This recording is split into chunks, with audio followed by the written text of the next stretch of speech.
ऐलान कर दिया गया। आप लोग सब लोग इससे अवगत हैं। 2 फेज़ में पूरे राज्य में चुनाव होना है और हमारे ज़िले में, मुजफ्फरपुर ज़िले में जो 11 असेंबली कॉन्स्टिट्यूएंसीज़ हैं, सभी में फर्स्ट फेज़ में चुनाव होना है, जिसमें जो गजट नोटिफिकेशन है वो 10 अक्टूबर से होगा और नॉमिनेशन भी 10 अक्टूबर से प्रारंभ हो जाएगा। जो लास्ट डेट है नॉमिनेशन का वो 17 अक्टूबर है। उसके अगले दिन 18 अक्टूबर को स्क्रूटनी होगी नॉमिनेशन पेपर की, समीक्षा जो होती है।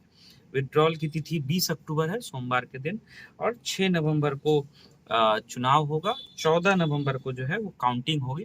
तो हम लोगों की तैयारियां काफ़ी पहले से चल रही थी। प्रशिक्षण हमारा चल रहा है। जो हमारे कार्मिक जो भी चुनाव की विभिन्न गतिविधियों के संपादन में जिनकी सेवाएं लेंगे, उनका प्रशिक्षण चल रहा है। ईवीएम की एफएलसी हो गई है और ईवीएम के प्रिपरेशन का काम जो भी ईसीआई का डायरेक्शन है उसके अनुरूप हम लोग कराना बहुत जल्दी शुरू करेंगे। उसके अलावा आप लोग इससे भी अवगत हैं कि चुनाव की तिथियों की घोषणा के साथ ही आदर्श आचार संहिता प्रभावी हो जाती है और उसको लेकर के भी जो हम लोगों की तैयारियां हैं, शुरुआत के जो 72 आवर्स होते हैं उसमें कई तरह की प्रशासनिक उसको लेकर के तैयारियां करनी होती है, तो वो हम लोग इमीडिएटली स्टार्ट करेंगे। किसी भी तरह का जुलूस, किसी भी तरह की सभा ये बिना परमिशन के नहीं होगी। इसको उचित फोरम से, अप्रोप्रिएट जो अथॉरिटी है वहाँ से परमिशन लेना होगा, चाहे वो पॉलिटिकल पार्टी के रिप्रेजेंटेटिव हो या राजनीतिक दल का कार्यक्रम हो या कोई भी इंडिविजुअल हो।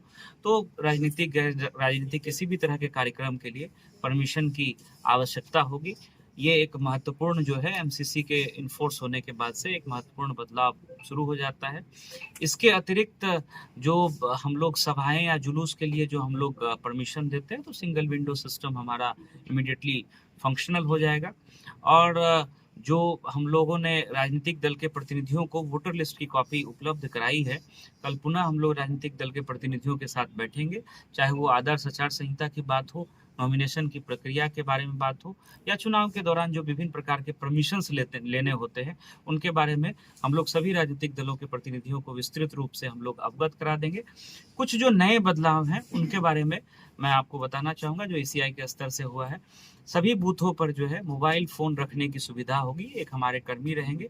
कोई भी मतदाता अगर मोबाइल फ़ोन लेकर के आते हैं तो वो वहाँ जमा कर सकते हैं और मतदान के बाद फिर मोबाइल फ़ोन वहाँ से प्राप्त करके अपने घर को वापस हो सकते हैं। इसके अतिरिक्त पहले 200 मीटर की परिधि के बाहर ही राजनीतिक दल के प्रतिनिधियों या कैंडिडेट्स को, पॉलिटिकल पार्टीज को बूथ लगाने की व्यवस्था होती थी, जहां वो मतदाताओं को आवश्यक सहायता उपलब्ध कराते थे। अब उस दूरी को घटा करके 100 मीटर कर दिया गया है। 100 मीटर की परिधि के बाहर राजनीतिक दल के जो बूथ्स हैं वो बनाए जा सकते हैं हमारे पोलिंग बूथ के 100 मीटर के बाहर। तीसरा महत्वपूर्ण बदलाव है कि 100% बूथों पर वेबकास्टिंग होगी, लाइव वेबकास्टिंग, जिसको कि ईसीआई सीओ ऑफिस और जिला पदाधिकारी का, जो जिला निर्वाचन पदाधिकारी का जो कार्यालय होता है वहाँ उसकी स्ट्रिक्ट मॉनिटरिंग होगी। ये कुछ महत्वपूर्ण बदलाव हैं। इसके अतिरिक्त क्रिमिनल एंटीसीडेंट जिन भी कैंडिडेट्स का है उनको 3 बार इलेक्ट्रॉनिक और 3 बार प्रिंट मीडिया में वो सारी सूचनाएं देनी होती हैं, पॉलिटिकल पार्टीज को भी देनी होती है। इसके बारे में भी हम लोग कल पॉलिटिकल पार्टीज को अवगत कराएंगे। और जो भी चुनाव की प्रक्रिया है उसके संबंध में जो विभिन्न हमारे स्टेक होल्डर्स हैं सबके साथ हम लोग बात करके और हम लोग समन्वय स्थापित करके ईसीआई के दिशा निर्देश के अनुरूप बहुत शांतिपूर्ण और निष्पक्ष तरीके से चुनाव वेबकास्ट होगा, उसका डिस्प्ले हमारे कंट्रोल रूम में रहेगा। पटना में जो सीओ सर का ऑफिस होता है, मुख्य निर्वाचन पदाधिकारी का, वहाँ होगा। और ईसीआई में दिल्ली में उसकी लिंक रहती है, उसकी रिगरस जो है वो मॉनिटरिंग होगी, किसी तरह से कहीं पर भी कोई गड़बड़ी नहीं होने पाए।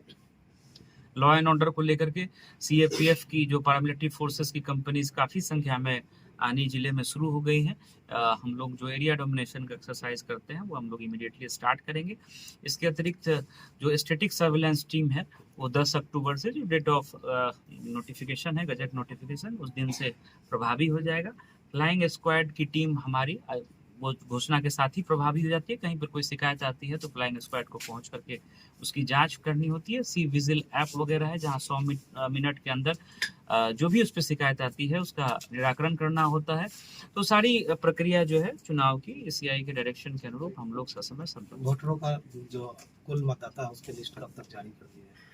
वो तो दे दिया गया, फाइनल पब्लिकेशन हो गया था। सोशल मीडिया पे सोशल मीडिया पर हम लोगों की नजर रहेगी और इसमें किसी भी तरह के इंफॉर्मेशन को गलत तरीके से प्रेजेंट करना या बहुत ऐसे टूल्स आ गए हैं, डीप फेक और कई ऐसी चीज़ें आ गई हैं जिसमें जो सही पक्ष नहीं है उसको तोड़ मरोड़ करके या दूसरे तरीके से चीज़ों को प्रेजेंट करना या किसी के इमेज को मलाइन करना या जो इस तरह की कुछ गतिविधियां होती हैं उस पे भी हम लोगों की एक टीम है, वो एसएसपी साहब के ऑफिस में भी और हम लोगों के स्तर पर भी इस पे हम लोगों की नज़र रहेगी और जो भी इसमें दोषी पाए जाएंगे उनको हम लोग जो भी प्रावधान है बीएनएसएस के और जो election conduct of election rules और जो आरपी एक्ट है उसके तहत भी हम लोग उचित कार्रवाई करेंगे। क्रिमिनल एक्ट की कितनी कार्रवाई हुई सर अभी तक? मतलब सीसीए वगैरह सीसीए में 380 से ज्यादा लोगों पर हम लोगों ने सीसीए की कार्रवाई की है और बॉन्ड डाउन 9,000 से ज़्यादा लोगों पर हुआ है। नोटिस 15,000 के लगभग ऐसे जो असामाजिक तत्व हैं जो चुनाव को डिस्टर्ब कर सकते हैं उनको हम लोगों ने नोटिस किया है।